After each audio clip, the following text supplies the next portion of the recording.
blood and shit. That's what the Schola Progenium smelled of, not the sanitized version they fed to the masses, all shining honor and noble sacrifice. No, this was the real stink of creating killers. They plucked us from the dregs, orphans with nothing left to lose. Hive city scum, feral world savages, death world survivors. We were the Empire's refuse, and they'd make us into their sharpest blades. Every day was pain, every night was terror. They called it education, but it was just breaking and reforging, over and over, until obedience was all we knew, until killing was as natural as breathing.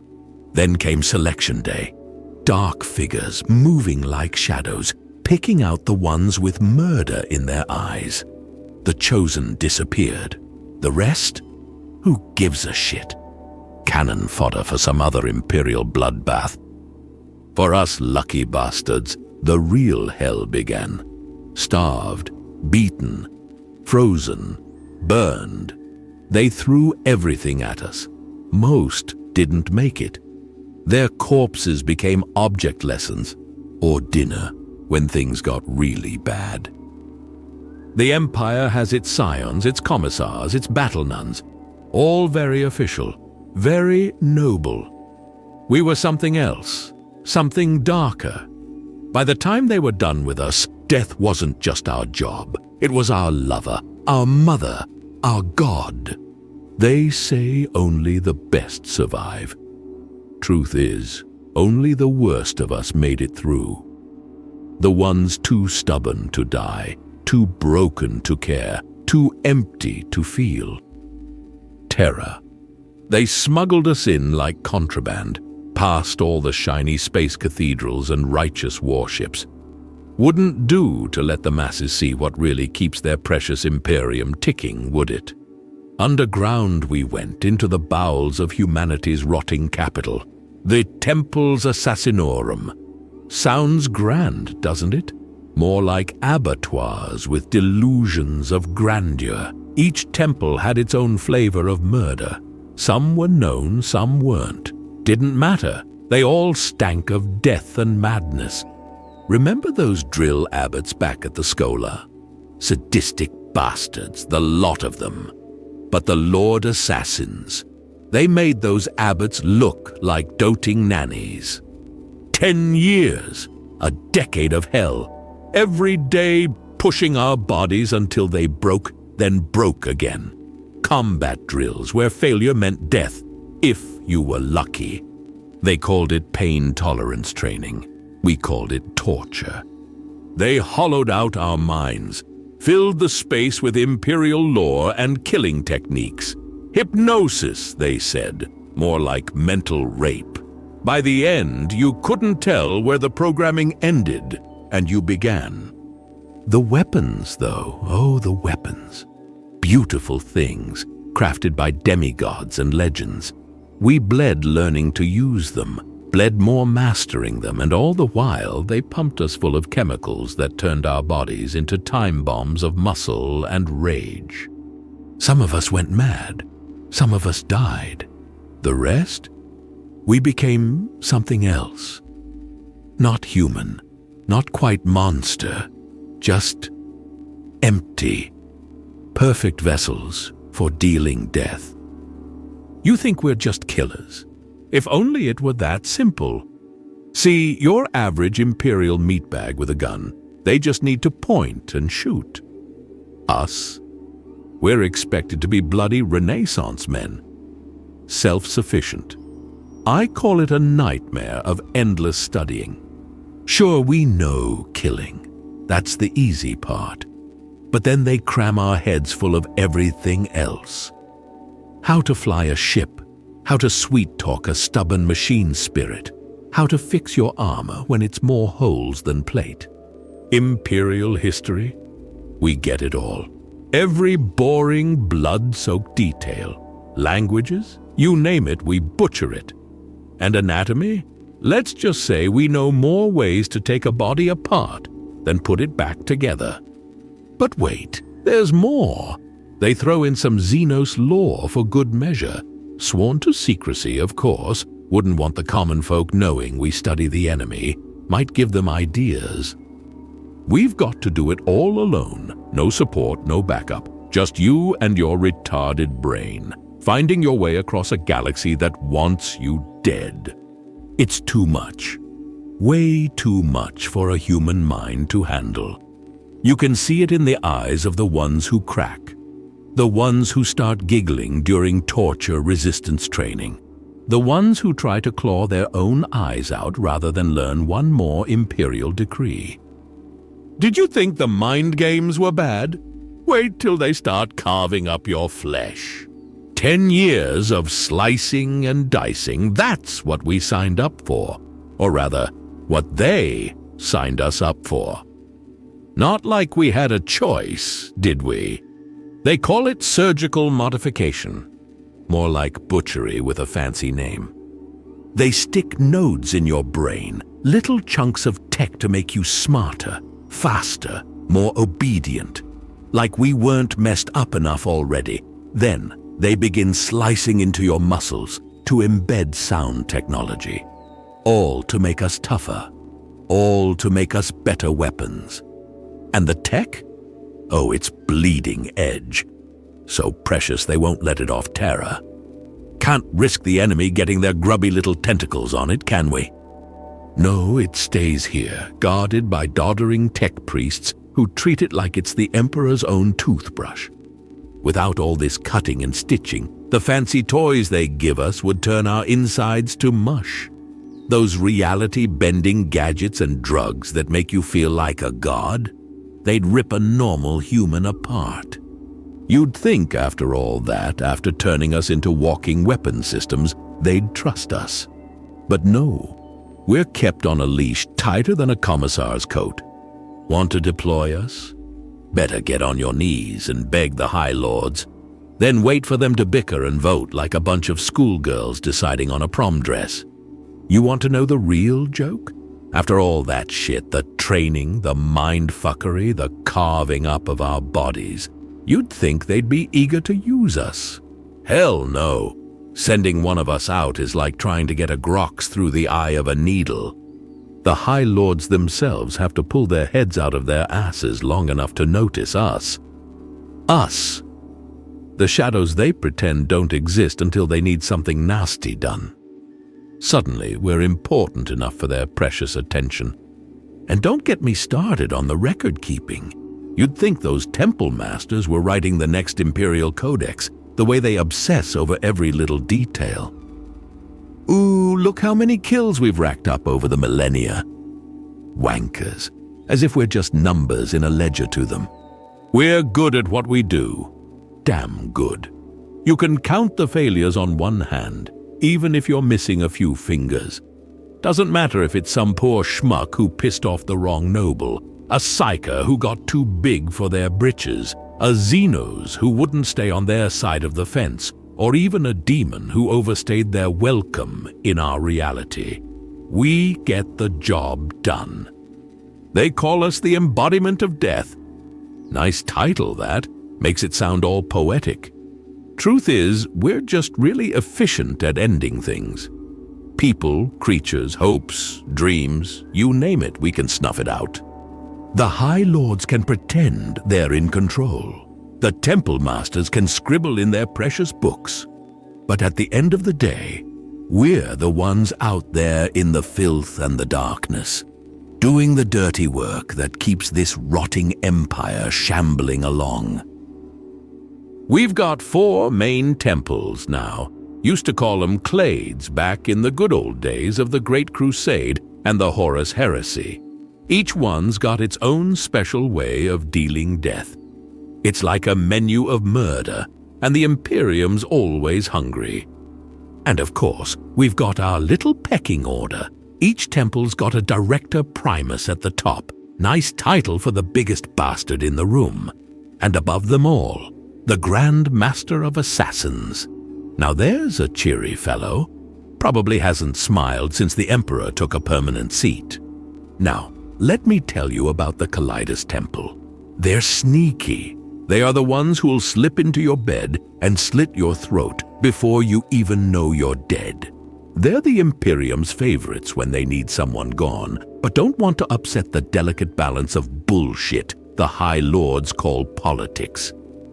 Kalidas operatives? They're so damn good at what they do. Half the time, the poor sods they're sent after don't even know they've been assassinated. Just keeled over dead of natural causes, right?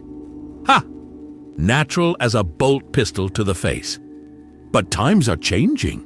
This galaxy's gone to shit faster than a nurgling with dysentery. That great rift, it's thrown everything into chaos. Now you're seeing Kalidas agents out in the open, right there on the battlefield. Guess subtlety's a luxury we can't afford anymore. You thought the Kalidas were just quick knife in the dark? What a joke. We're the long con, the slow poison, the whisper that brings empires to their knees. Weeks, months, years, time means nothing when you're reshaping the galaxy one dead bastard at a time. And polymorphine, that's our true weapon. Nasty little drug that turns your body into putty. Man, woman, alien, freak, doesn't matter. We become them all. You think that diplomat's your old war buddy? Think again. That's me wearing his skin, waiting for the right moment to turn your strategy into a steaming pile of Grok's dung. We don't just kill, we infiltrate. We become your most trusted advisor, your lover, your confidant. We whisper in your ear, guiding your every move until you're so far up that dark creek that all you see is hues of brown, and then we end you. But don't think we can't get our hands dirty in a real fight. When things turn ugly and subtleties out the window, we're there too. Right in the thick of it, playing dress-up as your top general. One moment he's leading the charge, the next he's gargling his own blood. That's the beauty of it all. We're everywhere and nowhere. We're the shadow you can't quite catch, the face that seems familiar, but you can't place. We're the doubt in your mind, the paranoia that keeps you up at night. You think we are monsters. You ain't seen nothing yet. Let me tell you about the real horrors. The Calexis Temple. Picture this. Skull-faced bastards that make even the pointy-eared Eldari look for a quick exit. The embodiment of evil, they call them. Rich, coming from a bunch of space elves who'd sacrifice a planet for a good hair day. It ain't about how they kill, it's about what they are. These people are walking voids, holes in reality. They've got the pariah gene, see? 1 in a billion shot, and it turns you into something that shouldn't exist. They say a Calexis can snuff out your soul with a touch, just poof. You're gone, not dead. Worse, empty, like them. It's enough to make a hardened killer like me shudder. Even the big wigs in the officio get twitchy around these soulless fucks. Can you blame them? How do you control something that ain't even supposed to exist? Speaking of souls, most of you meatbags got a sad, pathetic spark that's barely worth pissing on. Not psychers, though. They shine like beacons in comparison. The stronger they are, the brighter they burn. Makes them easy to find, easy to kill, too, if you know how. But the pariahs? They've got nothing. No spark, no beacon. Just emptiness. A hole where a soul should be. You look at them in the warp, and it's like staring into the void. And let me tell you, that void stares right back. If you ever come across one of them, it'll haunt you. Normal folks, they feel it. Like a cold hand squeezing their hearts, a wrongness that makes their skin crawl and their minds scream.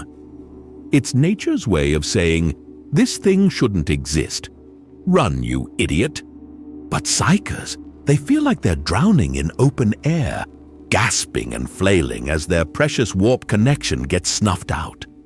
No wonder these blanks end up alone. Who'd want to grab a drink with someone who makes your skin crawl and your mind scream?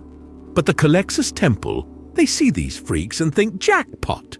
They scoop 'em up, hone that emptiness until it's sharp enough to cut reality itself. And cut they do.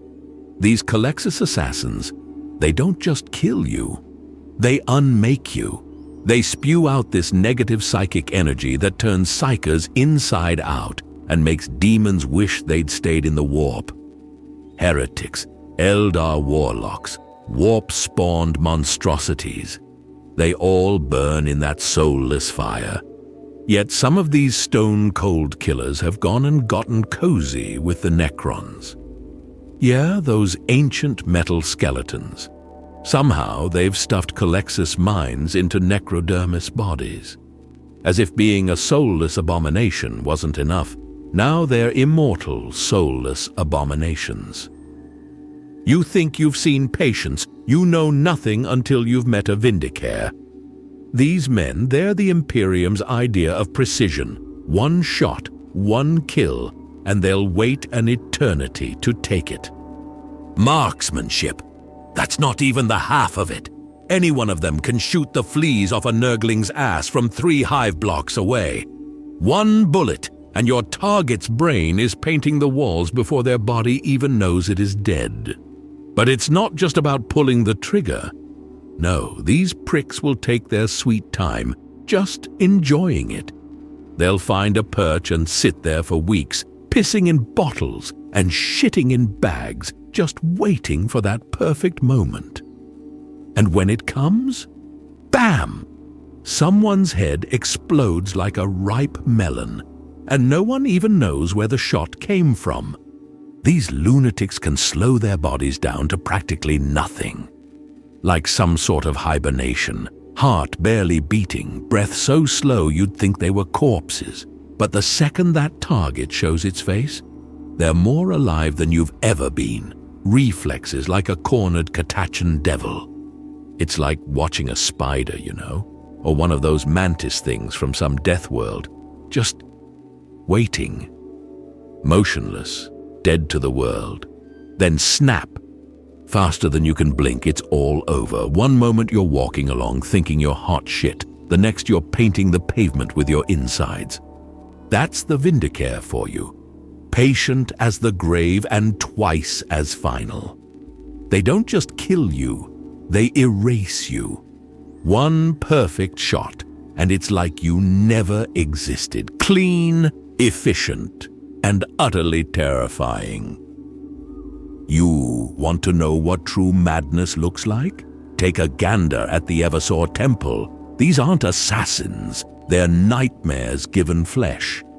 You see, the High Lords decided that sometimes you need more than a sniper's bullet or a shapeshifter's knife. Sometimes you need to send a message. And that message is, fuck you, fuck your friends, fuck your family, and fuck anyone who ever thought about disagreeing with the Imperium. Eversors don't do precision. They don't do stealth. They do carnage, pure and simple. Why send an army when you can drop one of these psychos into a rebel hideout and watch the fireworks? These aren't men anymore. They're living weapons. The temple takes whoever they get their hands on and turns them into something more and less. First, they pump them full of drugs. Then they stuff their brains with so much wiring, they end up more machine than man. And then they point them at the enemy and say, fetch. Imagine a berserker with the tactical awareness of a veteran commander, a junkie with reflexes that'd make an Eldar aspect warrior envious, a killing machine that doesn't stop until everything in a 10-mile radius is dead, dying, or wishing they were never born. That's an Eversor. They don't eliminate targets, they eliminate cities. They're not sent to kill a rebel leader. They're sent to kill everyone who's ever met the rebel leader, thought about meeting the rebel leader, or happened to be in the wrong place at the wrong time. And they love it. Whatever's left of their minds is so juiced up on combat drugs and Imperial conditioning that this is their idea of a good time. All right, let's take a breather from this madhouse for a moment. Cast your eyes to the horizon. See that? No, you probably don't. It's buried under millennia of sand. But it's there. The Adamus Temple. Or Clade Adamus, if you're feeling nostalgic for the days when killing had some goddamn class. Now, before we dive into this pit of long-lost glory, let me ask you something. What do you know about fencing? And I'm not talking about the pathetic flailing you see from those Astartes brutes, those oversized boys swinging their chainswords around like they're compensating for something. No, I'm talking about real blade work, the kind that'll open your throat before you even realize you're in a fight. Let me tell you about the Adamus Temple. They were the old guard, the first of the first. When the Officio Assassinorum was just a twinkle in some paranoid bastard's eye, Adamus was already knee-deep in blood and secrets. Swordsmanship? They made it an art form. While the rest of us were fumbling with las guns and chainswords, Adamus was keeping alive traditions older than dirt. Blade masters from old Earth, preserving the old ways of gutting a man proper, like gentlemen killers. Their specialty? Lopping off the head of the snake. Not literally. Well, not always literally. They'd slip into an enemy camp, and suddenly the whole command structure would be bleeding out in their tents. No muss, no fuss, just a whole army suddenly losing its mind because all the big shots were taking a dirt nap. We don't know if they're even around anymore. That's right. The oldest, most venerable clade of killers in the Imperium's blood-soaked history, and we've lost them. Maybe they're still out there, keeping the old ways alive. Maybe they've been folded into one of the other temples, teaching the new blood how to kill with style. Or maybe they're all dead, their secrets dying with them. You think you know about dirty secrets? Let me tell you about the Venenum Temple. They have been around since the Great Crusade, when the Emperor was busy playing Galactic Conqueror, and his right-hand man, Malcador the Sigillite, decides what the Imperium really needs is a bunch of professional poisoners, real classy. So he sets up this clade, puts some woman called Ceres Venenum in charge, and tells them to start killing folks who don't see eye to eye with the big E. Now, where do you put a bunch of death-dealing chemists? In the nicest garden you've ever seen, of course. They called it the orchard. Sounds harmless enough, doesn't it? Except every plant, every bug, every drop of dew in this paradise is designed to kill you in the most excruciating way possible. During the Horus Heresy, when everything was going to shit faster than you can say Erebus is a cunt, these assassins got their toughest job yet. Kill a Primarch. Not just any Primarch, mind you, but Horus himself, the Emperor's favorite son. You'd think one of these super assassins could handle it, right? Wrong. They sent killer after killer, and Horus kept breathing. 6 different clades, 8 dead assassins, and nothing to show for it. And the best part? The Emperor didn't even know. That's right. The all-seeing, all-knowing master of mankind was kept in the dark about his own assassins. Why? To keep his hands clean, they said, to preserve his ideological purity. Thousands of years later, in 563 of the 37th millennium, the Venenum Temple decides some planetary governor out in the middle of nowhere needs to take a dirt nap. So they send out this one assassin, Urua Tero. Thero's ship hits a warp rift on the way. Now you and I know that traveling through the warp is about as safe as gargling with promethium. But this takes the cake. Our boy Tero gets stuck in temporal stasis for 698 years. Almost 7 centuries of beauty sleep while the galaxy keeps on turning. Imagine his face when he finally lands on Mauritia. The governor he was supposed to kill, long dead and probably nothing but dust. The planet? Turned into some kind of democracy, if you can believe that. A 1,000-member committee running things, all nice and cozy and anti-imperial. Now, a lesser assassin might have just called it quits, maybe settled down and enjoyed retirement on this backwater ball of dirt. But not our Tarot. No, this crazy fucker decides to complete the mission anyway. 3 days. That's how long it took him to poison every single chair in the committee's meeting room.